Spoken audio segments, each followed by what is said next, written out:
But David Rossi come to me only recently with a sad story. Didn't pay attention, I didn't want to hear because I done and I'm finding me own affair. But when he tell me the doctor gone back in power on the 5th of October, in the grave I started to shiver. But when he tell me Mr. Desmond agreed to all of the doctor plans, so I come tonight to tell Desmond where you wrong. Look, I hear you fight the election as a clean and decent man. That's you wrong. That's you wrong. And the Jacob left the commission to the college coyote plan. That's you wrong. That's you wrong. But as president of the land, you failed to set up a battle plan. That is why you can't. That's you can't.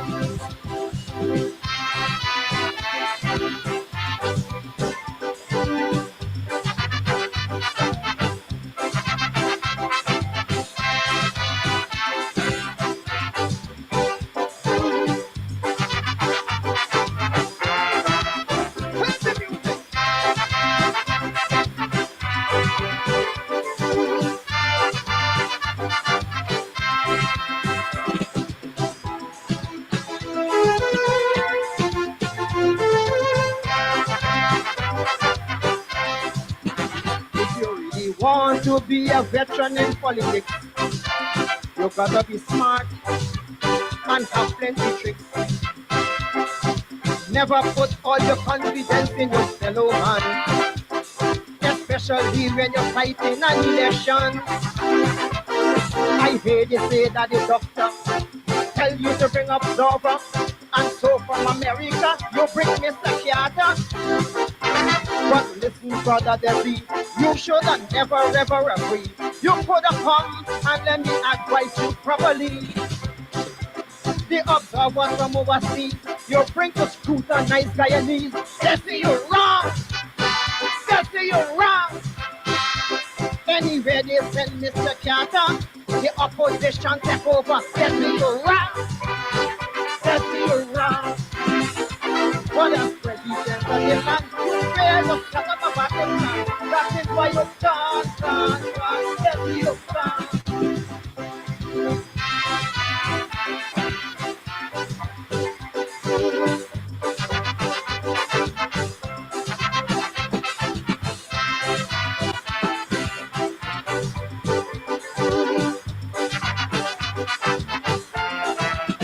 There we go.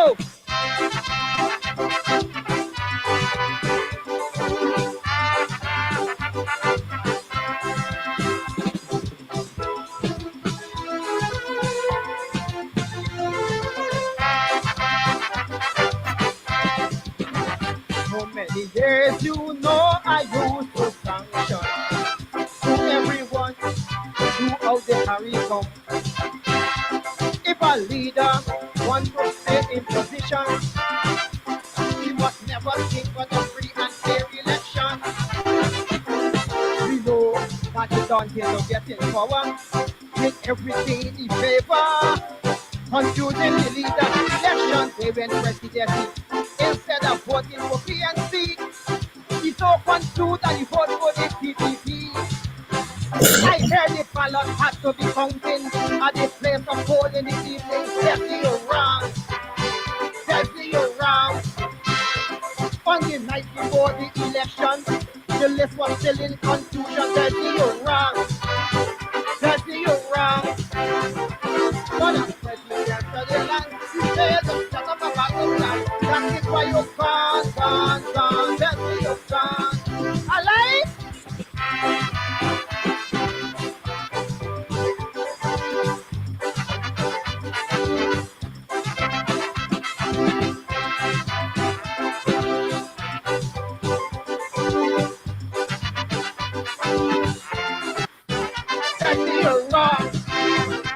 But as president of the land, you failed to set up a battle plan.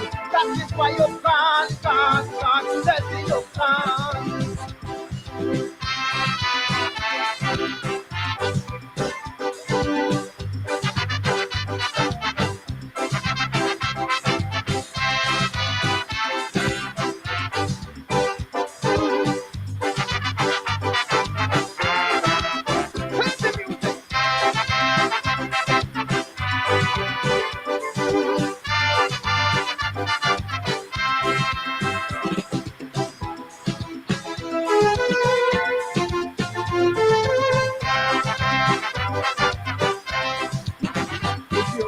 want to be a veteran in politics, you gotta be smart and have plenty tricks. Never put all your confidence in your fellow man, especially when you're fighting an election. I hear they say that the doctor tell you to bring up Zova, and so from America you bring Mr. Carter. But listen, brother Debbie, you should have never ever agree. You could have come and let me advise you properly. The observers from overseas, you bring to scrutinize Guyanese. They say you're wrong. They say you're wrong. Anywhere they send Mr. Carter, the opposition take over. They say you're wrong. They say you're wrong. What a president of the land, you fail to talk about the man. That is why you can't. They say you're wrong.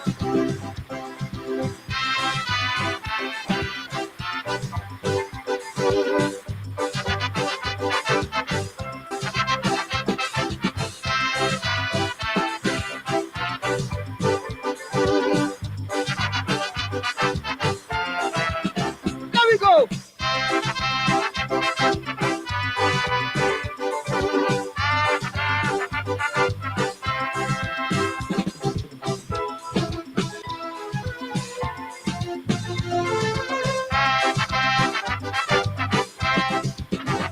So many years you know I used to sanction to everyone throughout the CARICOM. If a leader wants to stay in position, he must never think for the free and fair election. We know that the doctor wanted to get in power, make everything in favor, confusing the leader's election. They went presidency instead of voting for PNC. He's so confused that he voted for the PDP. I heard the ballot has to be counting at the place of poll in the evening. Jesse, you're wrong. Jesse, you're wrong. On the night before the election, the list was still in confusion. Jesse, you're wrong. Jesse, you're wrong. What a president. Jesse, you're wrong. And the Jacob left the commission to the college coyote plan. Jesse, you're wrong. Jesse, you're wrong.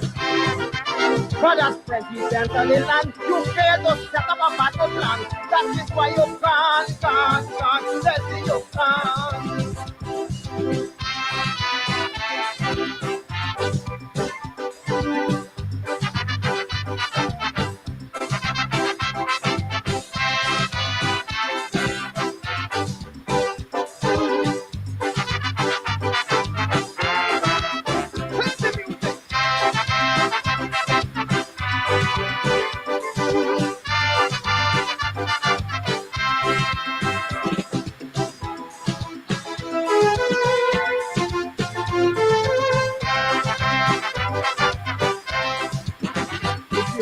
Want to be a veteran in politics, you gotta be smart and have plenty tricks.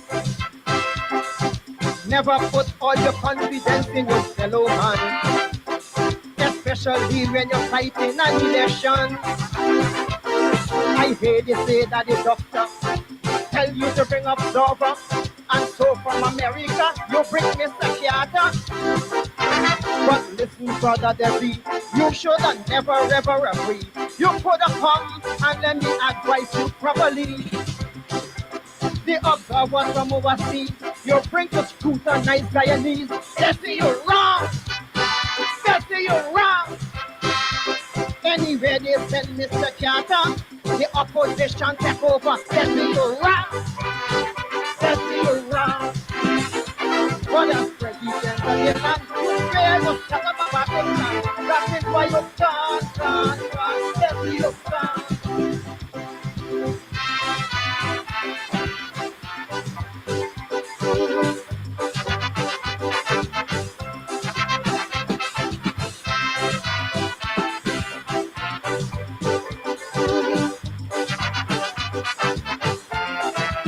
There we go.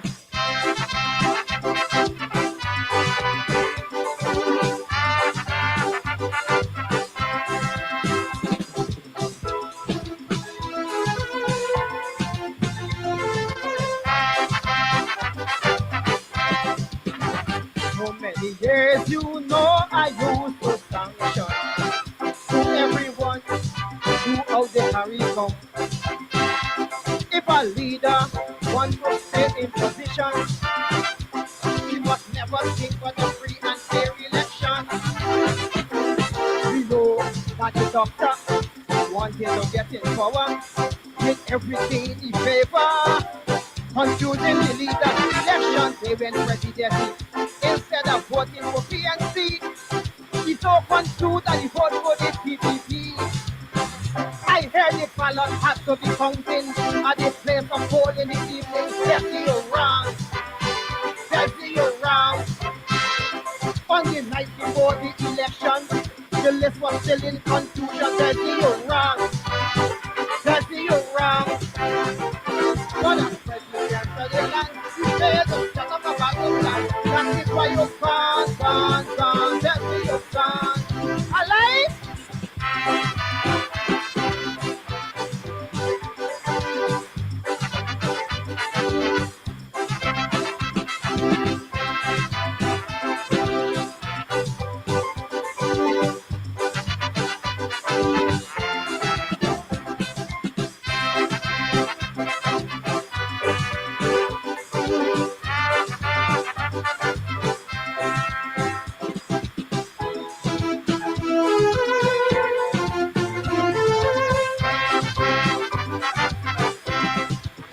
I really admire Dr. Chetty Jagan for all his patience, grit and determination.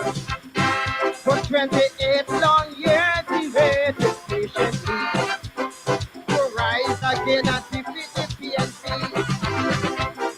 He captured presidency, applied the pressure on heat, embarrassed the PNC, then demolished presidency.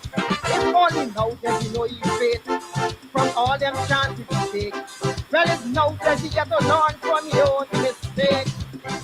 Teddy is president of the land. No use to fret and frown. Jesse, you're wrong. Jesse, you're wrong. The man is a true born politician. That is why he win the election. Jesse, you're wrong. Jesse, you're wrong. But as former president of the land, I say let the function and carry on. Jesse, a born back to the mausoleum.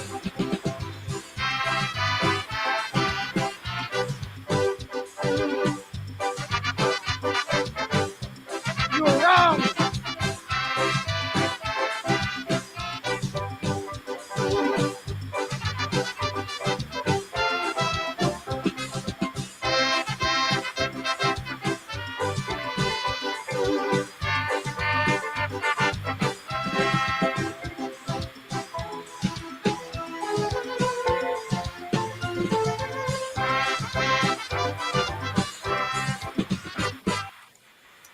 Oh, yes. Well. Oh, good evening and welcome. Welcome to Politics 101. It's Tuesday evening, and I have Honorable Roysdale Ford who's going to join me in a minute or so. I would like to welcome you. Uh, the voice, the presence of the late, great, mighty rebel, one of the greatest Calypsonians to come out of Guyana and the Caribbean, doing one of the great calypsos of our time. Desi, you're wrong. Desi, you're wrong. Um, you know, a comrade of mine, after the first time I played that calypso on this program, a comrade of mine accused me of promoting rigging. What do they know of calypso? Who only calypso knows? I'm going to spend some time explaining that calypso. That calypso is pregnant with serious questions of elections, ethnicity, electoral integrity, the role of foreign players.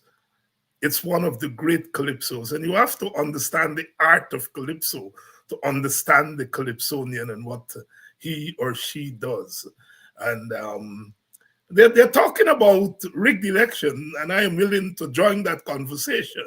And I started last night, and I will have a lot to say about rigged election. But Desi, you're wrong. One of the great calypsos of our time, um, the mighty rebel, the mighty rebel, the mighty rebel from the West Bank, Sisters Village. Um, know his family well. Did some work over there a few years ago. Um, his dear wife, Teacher Juliet, and his daughter is also keeping the flag flying. Welcome to all of you. Those of you joining us from Guyana, welcome. You're joining us from Buxton. My friend Orin Newton is joining there. I see cousin Beryl of Buxton, from Buxton.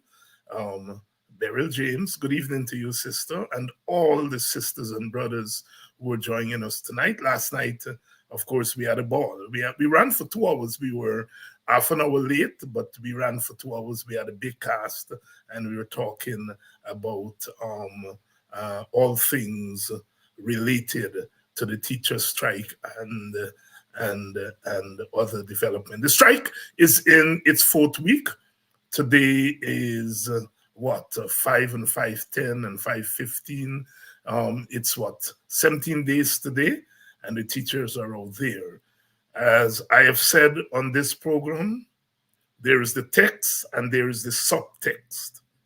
There's the text and there's the subtext. The teachers are out there taking industrial action, and they have a right to decide how, when, and how long they are going to be out there. That's a matter for them and their union. The rest of us, we are not union bosses. The rest of us have to support. If we are in agreement with the teachers, we have to support them. Some of us have to give meaning to what they're doing, put it in its larger historical context, but we cannot be the union bosses. If the teacher says bread and butter, then it's bread and butter. The rest of us will put it in its larger political context. The teachers say it's not political.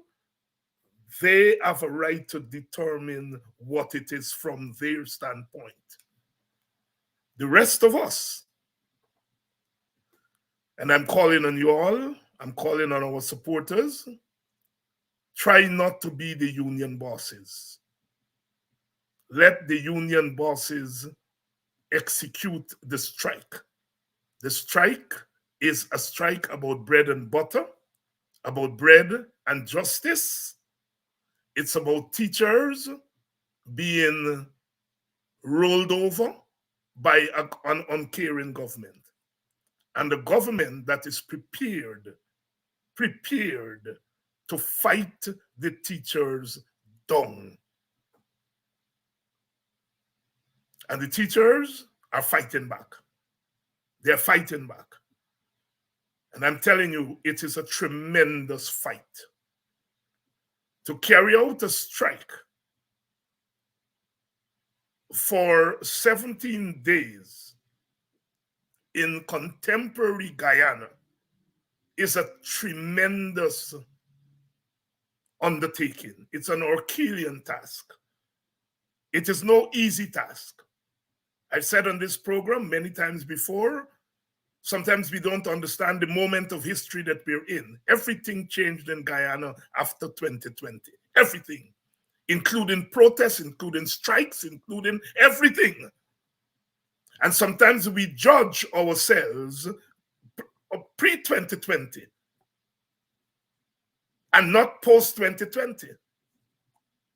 And to conduct a strike of that nature, to get the kind of support the teachers have been able to get for the last 3.5 weeks, in the context, is tremendous. There were times when striking was different. Today, it's not easy. And I hear all the time, we call for this to happen, that to happen, boots on the ground, blah, blah, blah. The opposition should do this. The opposition leader should do that. This to do that, blah, blah, blah, blah, blah, blah. And that's good. But we have to have an appreciation of the times we are living in. All the governments before, all of them, at some point they came to the table. This government is determined not to go to the table. That is the massive difference between now and before now.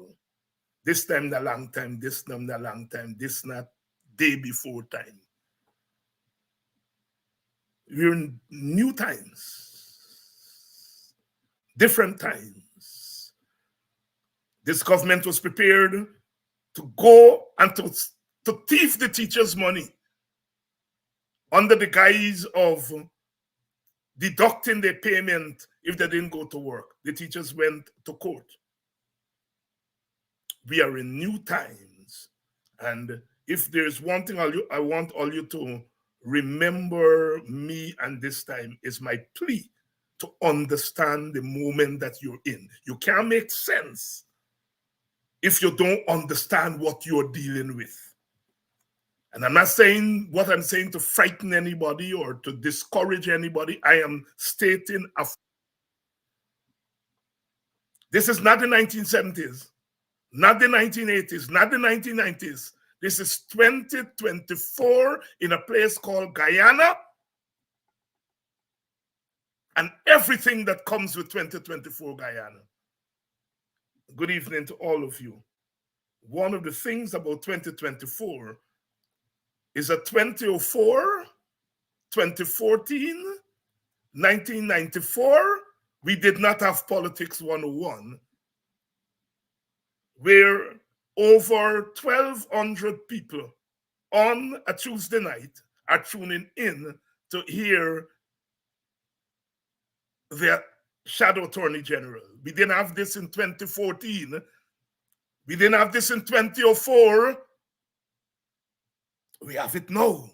And when you all leave here, you all gone to Cheryl Duncan. And then when you all leave Cheryl, you all gone to Mark.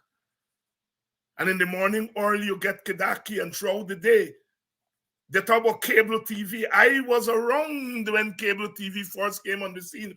24 hours TV, 24 hours news, breaking news. We have that now in the form of what they're calling social media influencers and all of that. Our Guyana has changed, comrades. And your analysis must take that change into consideration. All right, let's go. I'm ready to bring in Honorable Roysdale Ford. No introduction to you. No introduction. He's been here many times and he's been round and about. Roysdale, good evening, my brother. Hi, good evening, Doc. Good evening to your audience. And I am sure, Roysdale, that you have not fallen into the trap to believe that Guyana today is what it used to be 10 years ago, 20 years ago. I am sure that you have made that connection that today we are in a changed Guyana. And in many regards, it calls for an adjustment to the way in which we see Guyana, we analyze Guyana, and our expectations are built. Talk to me. Well, I definitely agree with you, Doc. I believe that since March 2020, we have definitely entered a new Guyana. I believe that preceding 2020, the discovery of oil and what it portends for this population and the world at large, we saw the early signs of the new Guyana being manifested. I had the opportunity about 2 weeks ago to speak to some comrades in Linden, and that what you're actually saying was what was the substance of what I was saying, that we are in a new time. It is a new Guyana. There are new dynamics, there are new opportunities, and there are new forms of oppression that will be unleashed on the Guyanese population.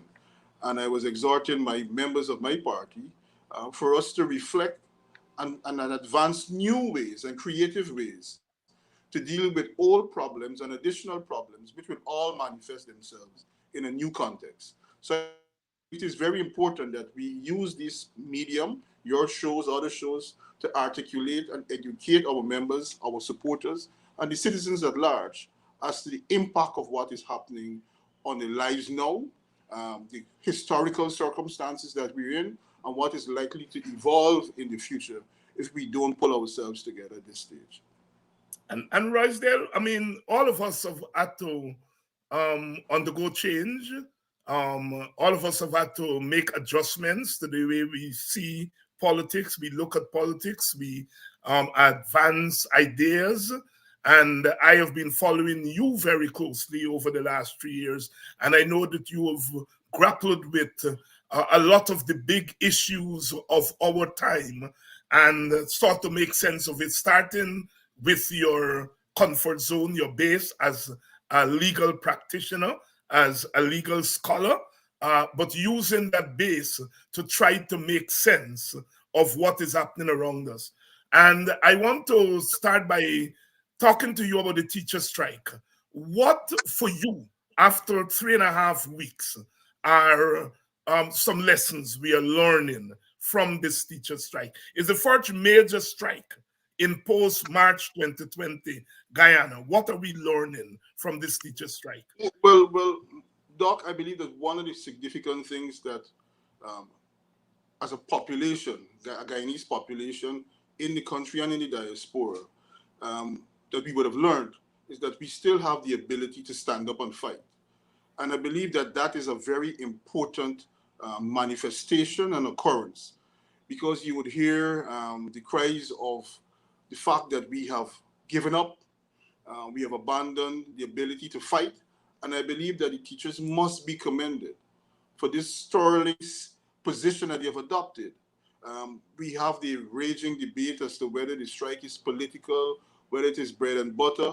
I believe that it is irrelevant for politicians to really try to put a label on the strike. I have my personal views, which I don't think is necessary and would advance the cause, but I believe what is ultimately important is that this is a social and economic issue. It's a bread and butter issue. It deals with the condition of the teachers, the conditions under which they work, the conditions under which they earn, and the ability, which is impacted obviously by what they earn, in relation to take care of themselves and their family. So I believe that this is a very personal issue. I believe what we would have learned also, Doc, is the government's ability in the new economic circumstances in a society in which there is wealth, excessive amounts of wealth. We have learned again of the PPP's determination to fracture the society according to race and according to social economic circumstances. I believe that this is equally tragic, if not the greatest negative takeaway from the strike and the need and the urgency of the teachers to strike. Because when it is analyzed, there's no need for the teachers to strike. It is not as if it was the pre-2020 Guyana, in which there were obviously limited resources to be put into salaries and wages to improve the economic conditions for teachers and similar public servants. But we're in a new Guyana, where we have an abundance of wealth. And so it comes down, Doc, to something that we would have discussed some time ago, which is the economic circumstances, which is reflected in the governance system, in the Constitution as a whole. So you have a system where a majoritarian government, in government, by a majority of one seat, who's making decisions impacting the lives of a significant number of people in a purely majoritarian way. We're dealing here with the economic inequalities that exist in the system, which flows directly from the legal and constitutional arrangements that we have in place. I believe that this is an opportunity for the Guyanese people to review what is happening. We start in a new process of constitutional reform, and it's an opportunity to review for electoral purposes of making sound and wise decisions that the PPP is not capable of delivering the sort of growth that we need, growth in our homes, in our families, but we could see growth taking place in terms of economic numbers. We know the 10th largest growing economy, the fastest growing economy. Those things mean nothing, and there's a significant reality gap and circumstance gap between what those numbers indicate and what is the quality of life that takes place in the homes and in the communities and the raging poverty that continues to plague the society. uh, Honorable Roysdale Ford, Attorney General, Shadow Attorney General in the National Assembly, member of the People's National Congress, Senior Counsel, here with us tonight, sharing his perspective and doing what we must do, what we have to continue to do to help to explain and to make sense of what's happening. Roysdale, let me take you right away to the constitutional law because you introduced it. There's a letter in this morning's paper by Henry Jeffrey. I don't know if you read it. It was in a Kaito News. And he raises the question of constitutional reform regarding industrial relations. There are things that we accept. We accept that trade unions have a right to strike. We accept that collective bargaining is sacrosanct. We accept that employers and the unions would sit down and would come to an amicable agreement whenever there's conflict. We accept that there is a role for the Department of Labor, the Ministry of Labor. These things are what you all lawyers will call settled law, settled in the law. But when we look at the way in which the PPP was prepared, is prepared to violate the law, the way in which they threatened to deduct teachers' money, the way in which they unilaterally decided Chekhov system, they're going to stop it. The teachers, of course, had to go to court. And I think what Jeffrey's raising is that some of these things that we take for granted in a normal, open, democratic society, given what we are dealing with in Guyana, we no longer can depend on this government to follow the spirit of the law. Now, in some respects, the government go by the letter of the law, and in that regard, they're not breaking the law. But you know very well, Roysdale, more than I do, that law is both letter and spirit. And given the fact that this government is prepared to break the letter and the spirit of the law, is there not time, has it not reached the time that as we look to constitutional reform, that we have to take the labor, the industrial relations, climate, the industrial relations laws into consideration and to try to get into a new constitution, safeguards for workers, that there is a way for our government to be compelled to safeguard the rights of workers and not to trample on them. What says you? Certainly, Doc. You know, we continue to engage in constitutional reform in Guyana, but I think we do so from a very strange premise. We each time make the assumption that um, the two political parties will approach these issues with a certain paradigm, certain orientation. And I believe that in practice, particularly the PPP as a political party, would have demonstrated consistently their inability or the pure unwillingness and contempt for the principles that rest in the Constitution as the building blocks. Um, in reviewing our constitutional system and what we would have put in place in terms of safeguards for labor, I believe that we have outgrown them by our behavior. We have outgrown them by our behavior.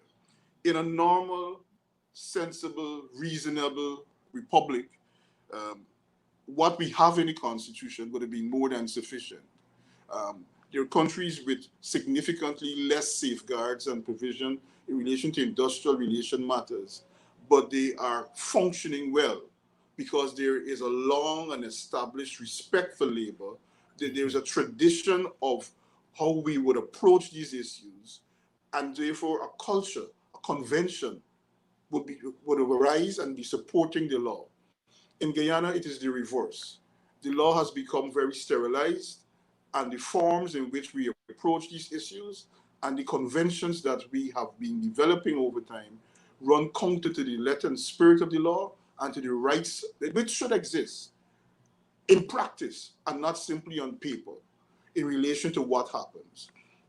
Doc, I'll point out a number of instances where we are really behind um, the ball at this stage, having regard to what the PPP is doing. And I want to start first by the international law and international conventions that govern strikes and labor matters. In our constitution, in the last revision, we decided as a nation that we will include certain international conventions. But significantly, Doc, none of the international conventions included in the second schedule, second or fourth schedule to the Constitution, which are to be given effect to in the Constitution by the courts, the government, etc., includes the International Labour Organization conventions. So that is a complete gap which exists in the current legal system.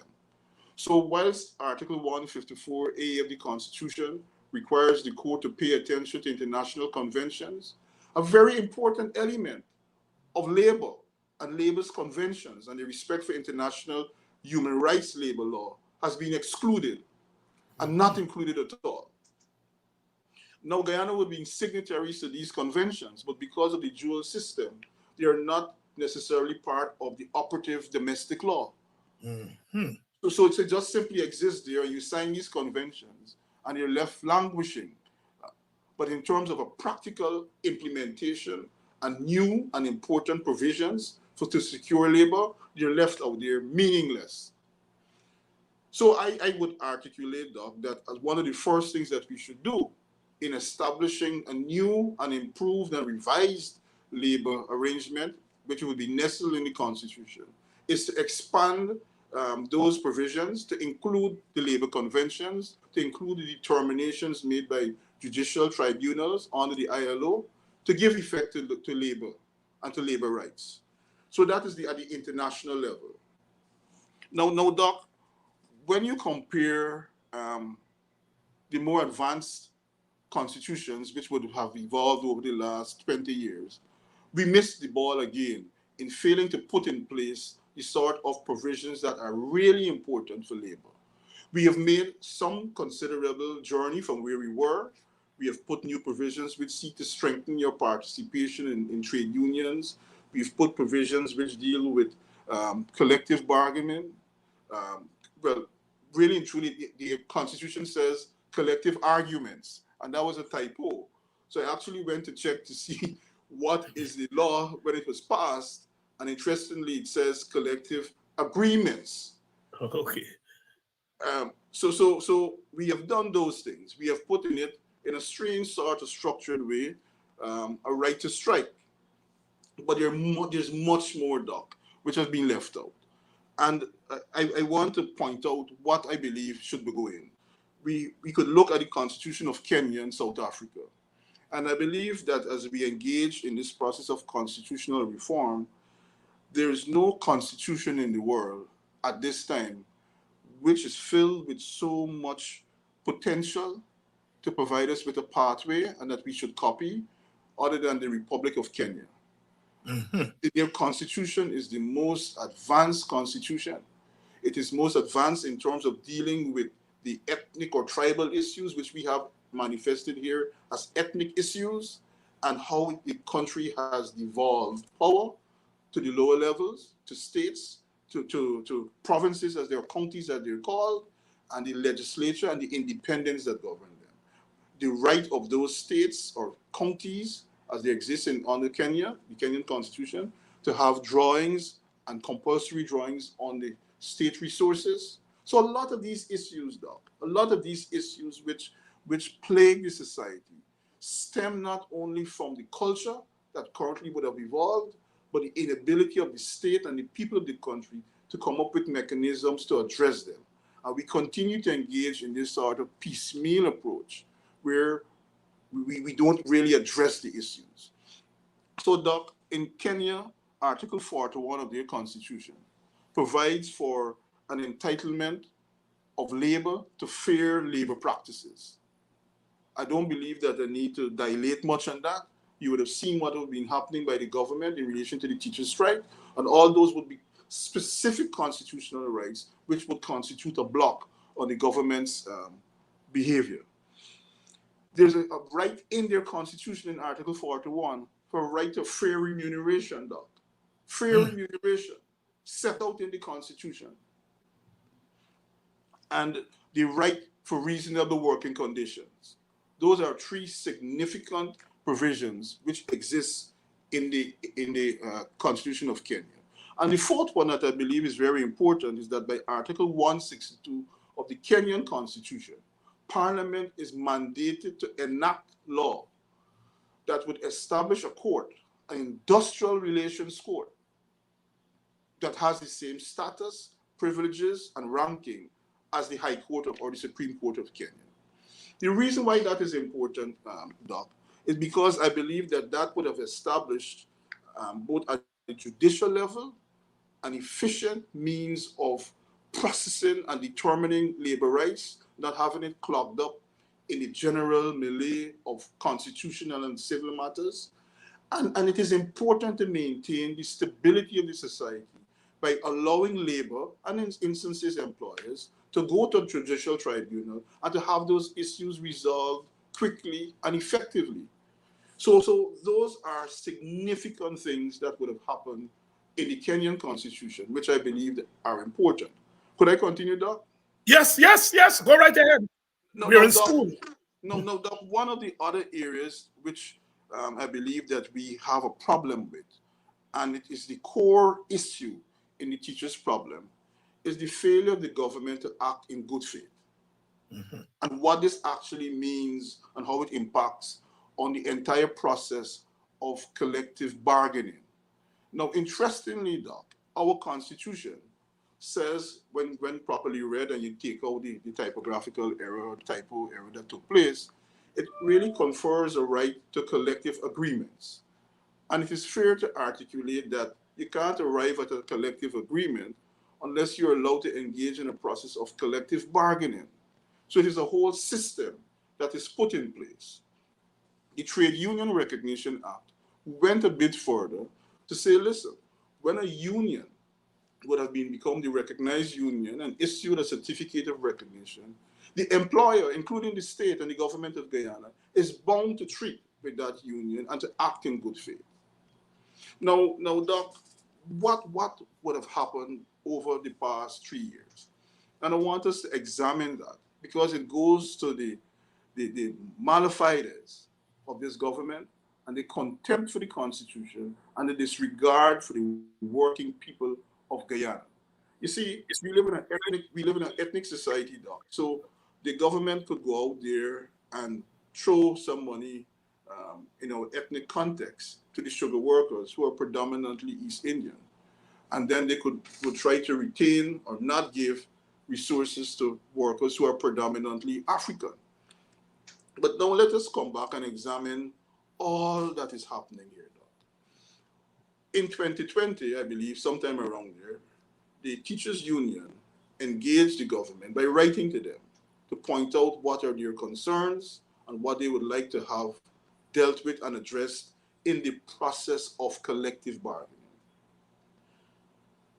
There were some initial meetings. Nothing came of that process. The government decided that they will, in their own manner, adopt, change, reflect, and implement what they perceive to be some of the requests or the demand of the teachers. That is not collective bargaining. The government cannot unilaterally just receive the communication from the teachers' union, decided they will change it up and give it out, and they want to consider that collective bargaining. That is the first fundamental problem with the system. And then what happened, Doc? Hello? Yeah, you go ahead. Go ahead, Roysdale. I'm here. And then what happened, Doc? The government, in relation to a request by the teachers' union to establish a 3-year agreement, we are now 2024, in pure acts of bad faith, strung the teachers out for an entire period of 3 years without implementing, in the context of a collective bargaining system, any of the requests of the teachers. So the first step would be the bilateral arrangements. And many months ago, many years ago, it is clear to the all to see that there be no meaningful advancement on resolution of any industrial issues between the teachers and the government at that stage. Now you're supposed to move to the next stage of conciliation. And under the Labor Act, under the Labor Act, the minister or the chief labor officer is entitled and empowered to intervene to resolve those issues. And if after conciliation there's still a gap, there's no meaningful advancement towards the resolution, under the law, the process is arbitration.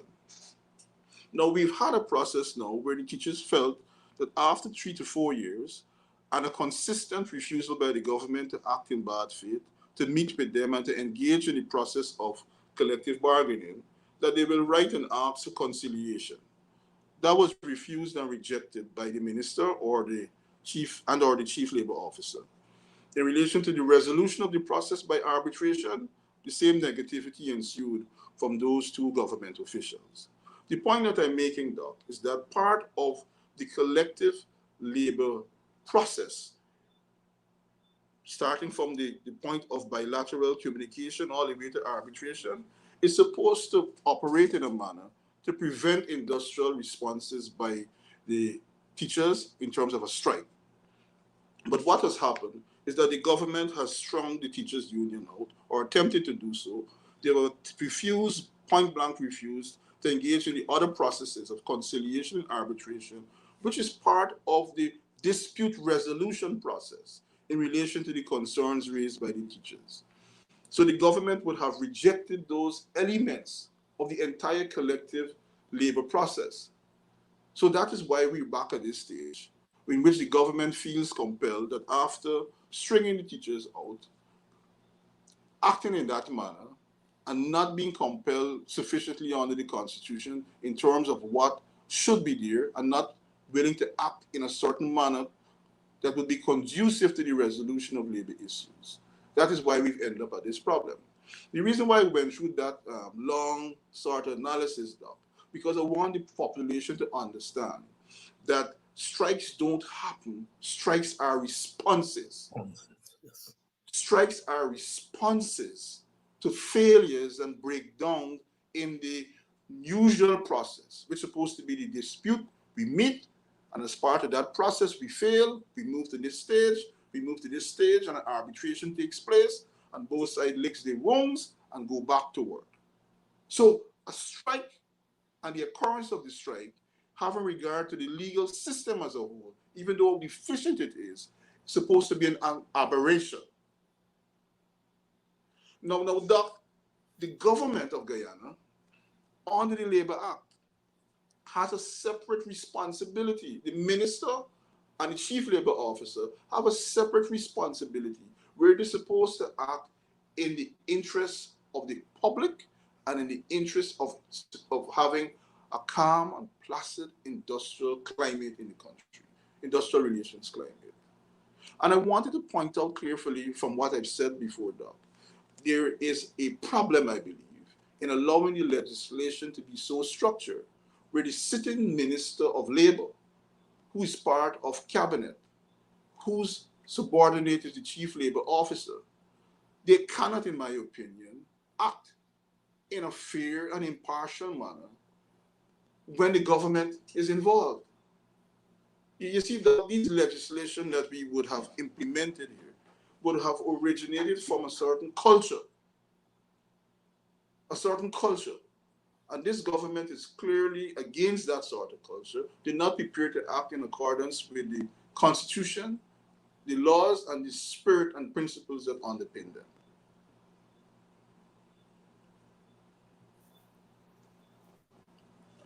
Honorable Roysdale, are you still there with us? Yes, I'm here, though. I'm here. Yes, Honorable Roysdale Ford there, laying it out for us. And I think what Mr. Ford is saying here tonight is very, very, very important.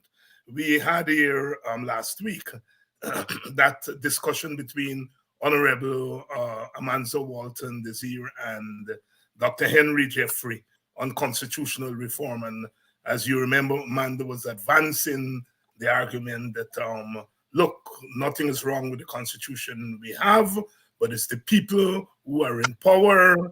And of course, Jeffrey argued that it is precisely because we have bad people in power that there is need for constitutional reform, that constitutional reform really targets those openings for bad people to act in bad faith.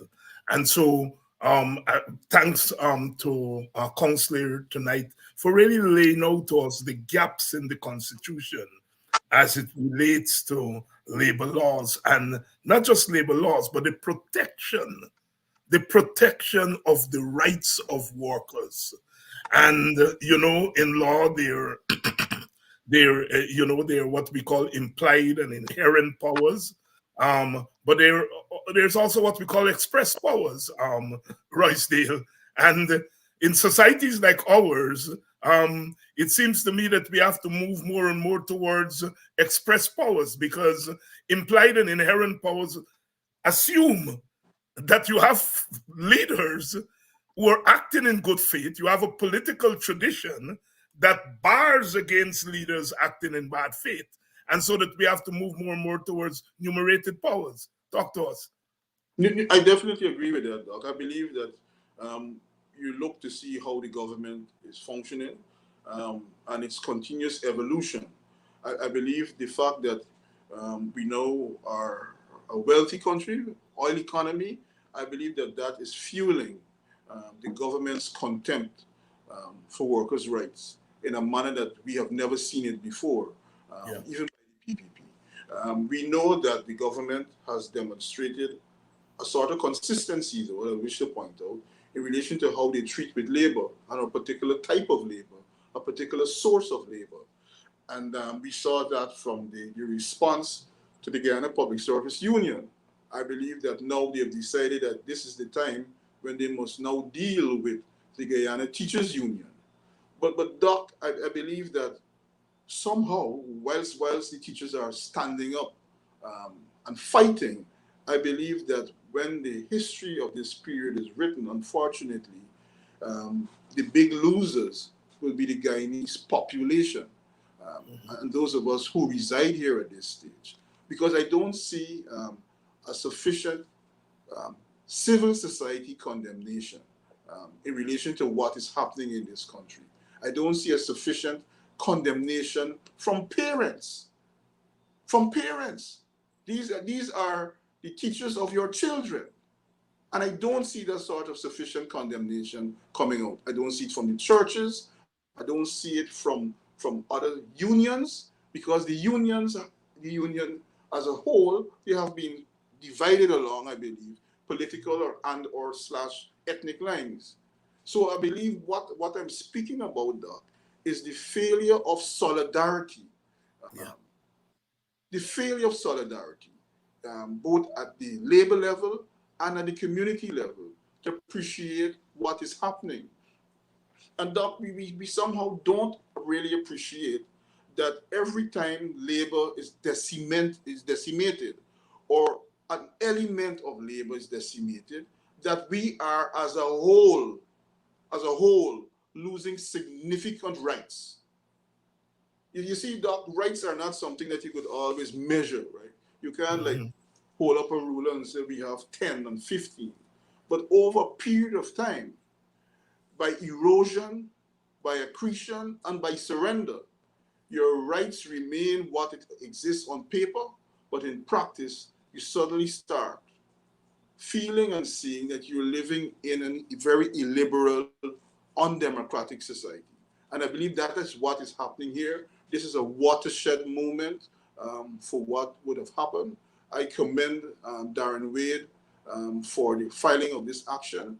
I believe he's a young lawyer and he has done significantly important and legal work that will stand the test of time when the annals of history in relation to industrial relations will be resolved. The Guyana Teachers Union would stand also as a beacon of standing up for their workers, their teachers, and I believe by extension the nation as a whole. The Guyana Trades Union Congress, I believe, um, will be, through me, will be applying to the court to make some sort of intervention in this process. It behoves them as the umbrella body to be involved in these issues. Could I continue, Doc? Yes, yes, yes, yes. That's No, news. You were Doc, no, giving Doc, us news there. Yes. Doc, one of the important um, considerations that I saw emerging from the conversation, the arguments which took place before the judge, is that Anil Nandalal, the Attorney General, is arguing that there's no work if there's no pay. There's no work and there's no pay. Yeah.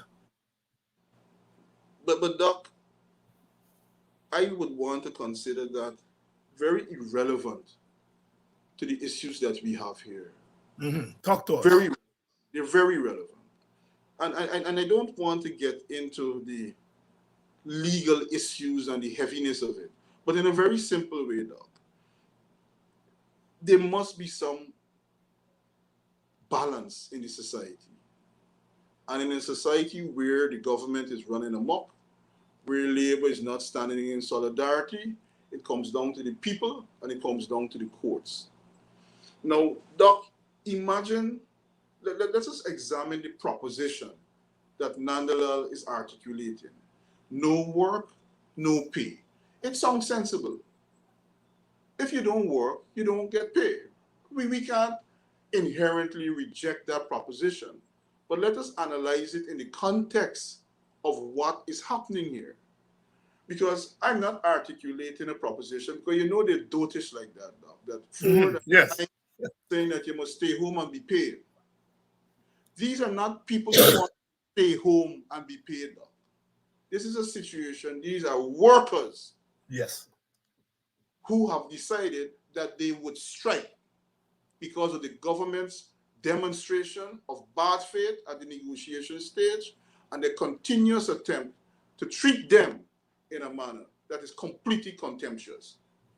So Doc, I want us to analyze this no work, no pay thing in that context. Yeah. Yeah. Imagine, forget it is the government. Forget it is the government for a moment. But we'll come back to the government. Imagine an employer has a union representing his workers or its workers. And the union is saying to the employer, we would like to have 1, 2, 3, 4, 5. And the union is saying it repeatedly, year after year, year after year. And then you have the employer simply saying, we can talk about it next year. We can talk about it 6 months from now. We can talk about it 9 months from now, 4 years from now, 5 years from now. And the workers decide, Doc, that they will go on strike. In that example that I provided there, I believe that in the context there, the workers are entitled to go on strike. The workers are entitled to go on strike. And therefore, I believe that Nandalal's argument takes and removes the context under which the workers would have gone on strike. The workers then decide that they're going to bid and stay home today. It is in response to what I believe would be justified circumstances to take industrial action. These are circumstances, though, where the government has failed to allow the entire process of collective bargaining to be given effect to. They have allowed and tried their best to undermine labor. So that becomes back to certain fundamental issues. Must be in this society the role and operation of social justice. There must be social justice. You cannot have a situation, Doc, where any employer decides unilaterally that they will impose wage conditions, they will keep workers working, they will deny them their reasonable dues, and just simply have them working there. That is slavery. It is oppression. And it is dictatorship. So let us put it in that context. You were then telling me as a worker that I have to continue working, that I have to continue Yeah. accepting the Yeah. sources of oppression, and I can't stand up and strike. And if I Mm-hmm. stand up and strike, you take away the limited amount of resources that I'm already asking you to increase. Yeah. The proposition of no work, no pay in the current situation must be rejected. It can't be seriously articulated, but it is being seriously articulated. And the fact that it's being seriously articulated, I believe, opens a window into the government's mind, into how they see the society and how they see the working class. Yeah. Yeah. This is a party who a few years ago, Doc, would present its credentials as a working class party. This sort of behavior, this sort of decorum is inconsistent fundamentally with the concept of a working class party. You know, Doc, as I've been unable to find any specific legislation governing strikes in Guyana. You know that, Doc? No, I'm shocked. But I was shocked also, Doc. I was shocked. But I try to process it not as Mm-hmm. a lawyer, but as a student of history. Right. Why is it that almost 60 years of being independent and many years before, Yeah. there's no legislation specifically governing strikes? Thanks. Yeah. When you could Yeah. strike, why you can't strike, bip, bop, bop. Why? But as a student of history, Doc, I believe that the reason why it never existed is because, one, the political parties came out of the labor movement. Yes. Yes. Taken for granted. And not just taken for granted, Doc. I believe that the political parties and the leaders at the time and their orientation towards the working class could not stomach much of what is happening here. There was no Yeah. need for legislation as Right. to when Right. you could Right. strike and when you can't strike. The government, as the Minister of Labor or the Chief Labor Officer, would have had to intervene. Yeah. Yeah. You see how far we've come, Doc? You see how far we've come? Sisters and brothers, we get in quite a lot here tonight. Welcome to Politics 101, those of you who are joining us late. It's Roysdale Ford, the Shadow Attorney General, member of the People's National Congress, and a student of the law, a scholar of the law. You know, you have lawyers and then you have scholar lawyers. I think Roysdale has been able to really contextualize a lot for us here. Roysdale, I'm going to ask you to do something basic because I have been asked by a number of teachers. So the court has said that the status quo is in place. The government cannot touch the salaries. They have to continue the check-off system until the matter is resolved. But some teachers are still fearful that despite what the court has said, the government is going to take their money. And they're asking me, Dr. Hines, explain this thing, explain this thing. I, of course, will explain it from the standpoint of a political scientist, a social commentator. I want you to speak to the teacher. And I'm telling you, there are lots of teachers who they've heard the news, it makes sense to them, but given the government that they're dealing with, they are still not sure that this thing is for real. Talk to them for us, senior police. Doc, thank you for that opportunity because up to this morning, I had the opportunity to speak with a number of teachers who somehow found my number and called me. And they Good. were very concerned and wanting to know what really this order is about. And these were teachers from Region 7, Region 1, Region 9, throughout the length and breadth of the country. And I told each one of them, or the groups of them, that, and I'll say it again, that the order made by Justice Kissoon is a significant order. It is an order in support of your rights. It is not a final order, but it is an important temporary order. And it halts the government in its march to decimate you and your teachers' union. The order prohibits the government from taking any sum of money from your salaries in relation to the days that you would have struck. And I believe, Doc, that, and I must commend Justice Kissoon, because I believe that the fact that he would have made such an order, I believe that roaming and going through his mind and what he cogitated on is what I believe is the fundamental issue here of the balance that you must strike in the circumstances. There will be situations where the teachers' union, when they strike, it might be legitimate for the government to take sums of money out of their salaries. But have a regard to the circumstances as a whole here, where you have been going for 3 years. You have tried to utilize every meaningful process. You try to have conciliation. You try to have arbitration. You try to stay on the side of the law. Walk in the narrow corner. Don't jump in the traffic. Stay in the corner.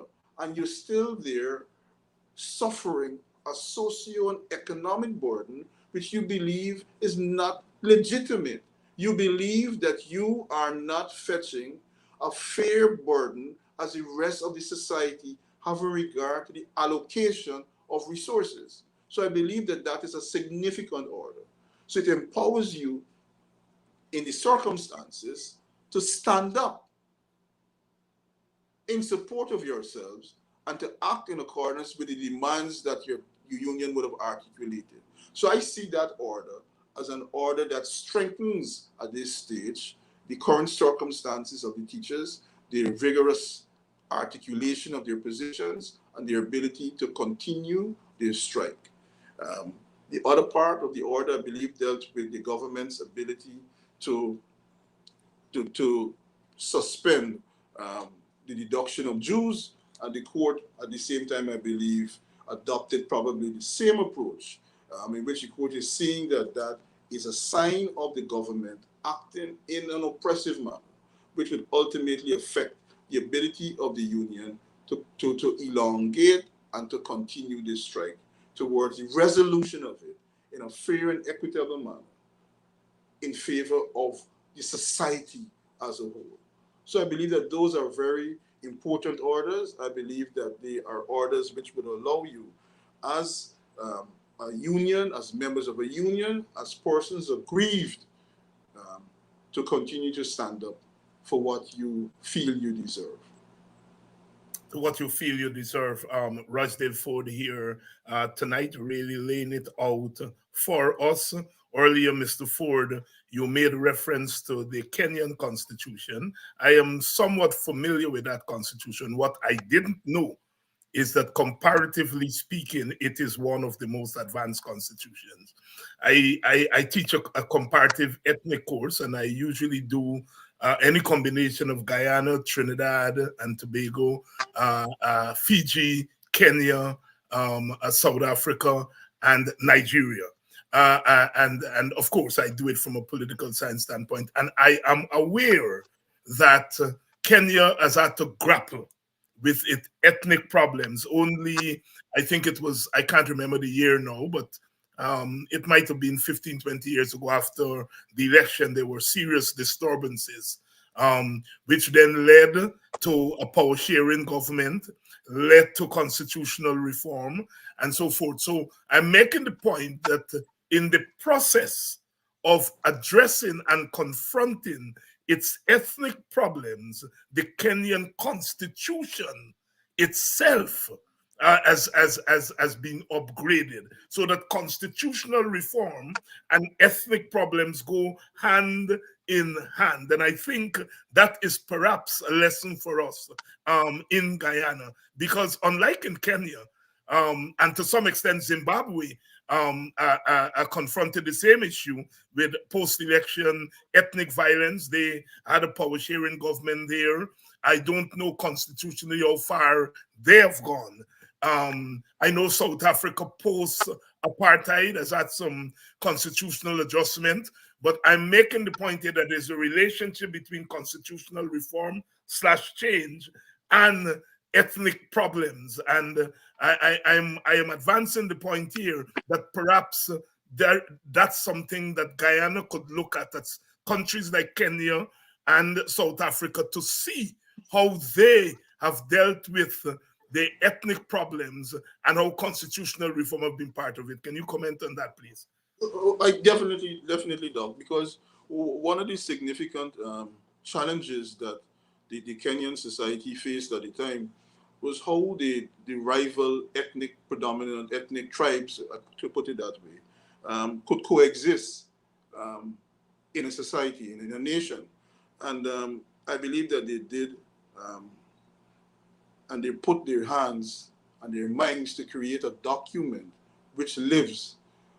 It sort of balances the potential sources of problems in any society, much less an ethnically plagued society, is the allocation of resources and a governmental system, a constitutional system that allows the devolution of powers um, and allow those devolved counties or states to have access to resources in a direct draw that was not hindering developments. Because you would have found, Doc, you would know that in the different counties of Kenya, there are also ethnic enclaves. So Yes. certain tribes live in certain areas. So the development of that system, sorry, was supposed to address those issues, those insecurity issues, the inability of central government to deny resources, as we see happening in our country, in our republic, where the central government allocates the resources in a manner that does not reflect the spread of the people, the needs of the people, and the demands on each community or each geographic region as we have it here. So these are very important issues. I believe, and I am seeing more and more, Doc, in my opinion, respectfully, that what we have happening as strikes and so on flow from these sort of structural problems, these systemic issues which we have not resolved. And the growing wealth of the country is aggravating rather than being a cooling balm of consolation on the issues that are plaguing us. On the issues that are plaguing us. Of course, if we look at the political history of Kenya, we'll see some similarities there. You know, Kenyatta and Odinga, were both in the same political party representing the two large tribes, the Kikuyus and the Luos. And then they broke into two different parties, and we see their sons emerging as the leaders of those two parties, Uhuru Kenyatta and Raisa Oginga. Right, and that they had to deal with the problems that their fathers confronted and left unresolved, because you had that long year where you had a long period of dictatorship in Kenya. Kenya, of course, was one of the best economies in Africa, but you had a long period of dictatorship, and then we came out of that, and Kenya has confronted its ethnic demons. It's not the perfect, but they have gone a long way. And as we go into constitutional reform, I think there's some things that we can learn from the Kenya experience. Roysdale, is there anything that you particularly want to talk about that I haven't touched on? We'll have to come back and deal with constitutional reform in a separate program. We've touched on some of it tonight and so forth. But is there anything you want to talk to our audience here about that I didn't ask? Yeah, yes, Doc. I want to talk about the recent decision by the Chief Justice in the Winston Jordan matter. Yes. Go ahead. No, Doc, um, the Chief Justice in her decision, I believe, put an end in any sensible country um, to the perpetration of charges of malfeasance against Mr. Jordan. Um, After this matter would have been determined, as far as we knew, it was determined in the magistrate's court, we thought that the matter was at an end until the Office of the Chief Justice sent us an email indicating that she had delivered a decision in this matter. It is disturbing, Doc, that the government, through the DPP and her instrumentalities, would continue seeking to um, hound Mr. Jordan down. I believe the decision of the Chief Justice indicated quite clearly, though, that there's absolutely no basis for any of these charges. But nevertheless, the government continued. And I'm very disturbed that the Chief Justice had to be brought upon to make such a decision. It questions the criminal justice system, that the DPP could seek to do this in an ex parte trial without seeking to have Mr. Jordan heard. You saw the Chief Justice reject that. But I'm happy for that rejection. But what concerns me is what would have gone into the processes beyond pure rank, dirty politics in this manner. Um, I think that it is an embarrassment. The decision exposes the DPP's office to ridicule.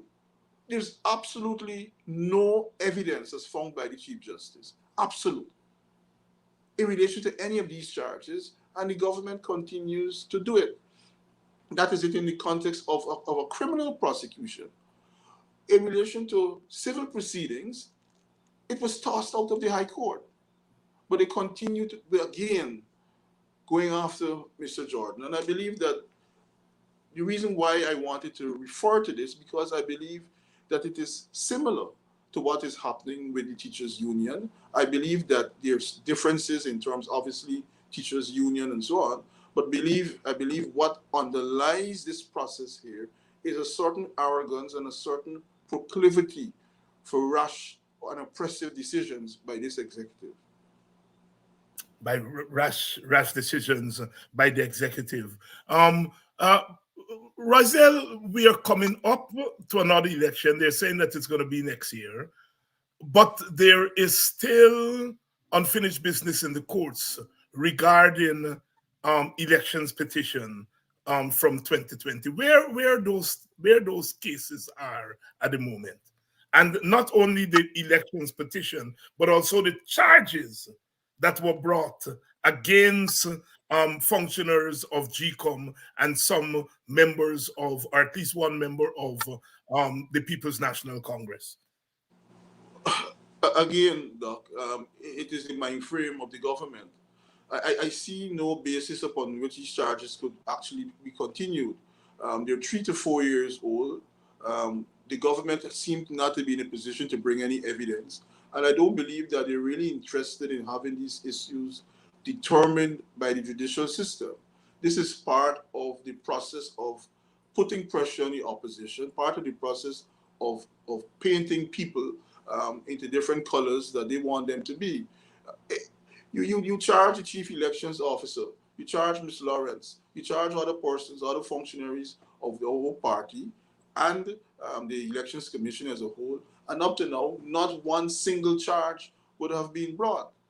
But certainly, Doc, I would challenge the Attorney General or the DPP to indicate the bill, the legal bill, that would have been charged by the lawyers representing these persons. It would be in the tune of millions of dollars. So this is just another opportunity to fleece the state of money because there have been no output, no meaningful progress in any of the charges. Absolutely none of them. The petitions? The petitions are at an end because of the decisions made by the Court of Appeal. We have not proceeded in those circumstances to the CCJ. But the issues, Doc, remain live. The issues remain live as we approach a new round of elections. It indicates the management of the elections, the entire process that would have gone into these electoral processes. I believe the question of a recount And the use of the recount will continue to plague this nation for a very long time to come. I've indicated it over and over again, Doc. I don't want to be the voice crying out in the wilderness, but on this issue, I believe it's my responsibility. It may happen 10, 15, 20 years from now, but the fact that we had a recount, it was permitted, I believe, largely by trickery. It cemented and approved gross acts of fraud in that election. It has allowed a number of things to come out of the box, which cannot be put back in and will never be put back in. And will never be put back in. Something tells me that our next election, um, uh, we will face that same crisis that the court has not resolved in any serious way, or the National Assembly has not resolved in any serious way. We Well, are Doc, living in serious time. Yes, go ahead, Doc, President. Doc, Doc, when you contemplate what would have happened in the elections, right? And we had a very strange situation. The elections obviously is the electorate determining the result of the election by their votes, right? That is an Yes. elect. What we had, in my respectful opinion, is a process whereby by machinations, by certain positions being advanced and adopted, where ultimately the maneuvering and the result of that election was made largely by four persons. Hmm. Four persons of a member body. And I'm talking about the Guyana Elections Commission. Mhm. So any majority, Doc, could have determined the outcome of that election in any manner that it wanted it to go. And having regard to what actually happened and what came out in the documents, it really came down in many instances to really one person, the One chairman of person. the Elections Commission. Yes. So, Yes. so, so we have a system whereby the nation could vote, and we could call by a majority of the seven persons to have a recount. Yep. And what happens after there is anyone's guess. And that is what I'm saying and speaking about now, and the danger of that system, which is now an appendage to our electoral system, and what trouble and harm it could cause. Roysdale Ford, those of you who remember the 2000 election in the United States of America, came down to one justice. One justice. After all the votes, one justice. After all the votes in Guyana, one justice in her capacity as chairman of GCOM. Roysdale, my brother, it's always a pleasure to have you on. You really shed so much light here tonight, clarify quite a lot for us. And please come back soon. I know you're a busy man and so on, and I don't like to call on you too often, but clearly when I do call on you, you answer the call, and the information and analysis that you bring are invaluable. Thanks so much. Any closing thoughts as you go? Um, Doc, just whenever I'm invited, I'm always happy to come on your show. I believe it is part of my duty, not just simply as a politician, but more as a lawyer, to bring my understanding, my analysis to bear, to elucidate the issues, and to assist in the education, which I believe is so necessary as we stand up against this oppressive regime. Thank you very much. Thank you very much, Roysdale. Roysdale Ford there, senior counsel and shadow attorney general, laying it out for us. Thank you all so much again for coming out in your numbers tonight and for staying with us. We continue to do our work because this work is important. We are doing education, public mobilization, and of course, in our partisan way, we're also doing some partisan work. So it's really a combination of emphasis here on this program, and I rather suspect similar programs. We are indebted to you in the audience, because without you, there is no program. There's no program. We thank Attorney at Law, Senior Counselor Roysdale Ford, for coming through tonight. Tomorrow night, I'm trying to remember who I have on tomorrow night. Um, but um, but we are going to be here tomorrow night, same time, 7 o'clock, 7 o'clock, 7 o'clock Guyana time, and we are going to be on. Thank you so much, and I will see you all tomorrow night.